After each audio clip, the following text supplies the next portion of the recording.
凌晨1点32分，挂急诊来了，原因是发烧后发现他嗓子哑了，喘不动气，咳嗽痰多，还流鼻涕，怕他憋气憋死球了，浑身发抖。不是咬人它不咬人，我也咬不动了。小啊，小乔，这胖成什么样了？哎呀妈呀，要勒死！哎呀妈，太紧了！哎呀妈呀，给我要翻白眼，要翻白眼了。我太胖了，摸不着水管。他皮太厚了。咋说呢？说谁皮厚呢？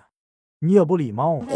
化验结果出来了，丸子就是扁桃体发炎，决定给他打几针消什么什么炎的药就好了。打老疼了是不是？